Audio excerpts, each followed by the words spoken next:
మేదిని సాంఘిక సంక్షేమ వ్యవస్థాపక కార్యదర్శి ప్రకాష్ ఆధ్వర్యంలో స్వచ్ఛ మేడారం పాదయాత్ర నిర్వహించారు. స్వచ్ఛ మేడారం కోసం ప్లాస్టిక్ అద్దం అదే మన పంతం అనే నినాదాలు చేస్తూ గాంధీ వేషధారణలో పాదయాత్ర చేశారు. ఈ సందర్భంగా ఆయన మాట్లాడుతూ హన్మకొండ నుండి మేడారం వరకు పాదయాత్ర నిర్వహిస్తున్నామని, ప్రతి ఒక్కరూ పర్యావరణంలో పరిరక్షించడంలో భాగస్వామ్యం కావాలి అని, ఈసారి పచ్చని దుస్తుల్లో గాంధీ వేషధారణలో శాంతియుతంగా పాదయాత్ర కొనసాగిస్తానని, పర్యావరణాన్ని కాపాడుకుంటే భవిష్యత్ తరాలకు మనుగడ ఉంటుందని అన్నారు. పాదయాత్ర యొక్క ముఖ్య ఉద్దేశం ఏంటంటే స్వచ్ఛ మేడారం కోసం. ఈ స్వచ్ఛ మేడారము గాంధీ అవతారంలో రావడం జరిగింది. ఈ గాంధీ టోటల్గా తెల్ల దుస్తులతో ఉంటాడు. నేను పచ్చ దుస్తులు వేసాను. ఈ పచ్చదనం కోసమే నా తాపత్రయం, నా కృషి, నా అభిలాష.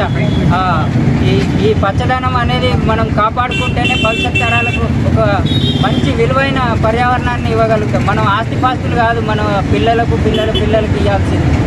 అంతవరకు సంపాదించిన అవసరం లేదు. వాళ్ళ పిల్లలు సంపాదించుకోగలుగుతారు. మంచి వాతావరణం లేకుండా నువ్వు ఎన్ని డబ్బులు ఇచ్చినా అది వృధా అవుతుంది.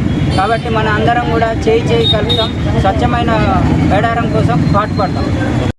అదే మన ప్లాస్టిక్ అంతం, అదే మన పంతం. ప్లాస్టిక్ అంతం, అదే మన పంతం. ప్లాస్టిక్ అంతం, అదే మన పంతం. ప్లాస్టిక్ అంతం, అదే మన పంతం. ప్లాస్టిక్ అంతం, స్వచ్ఛ మేడారం కోసం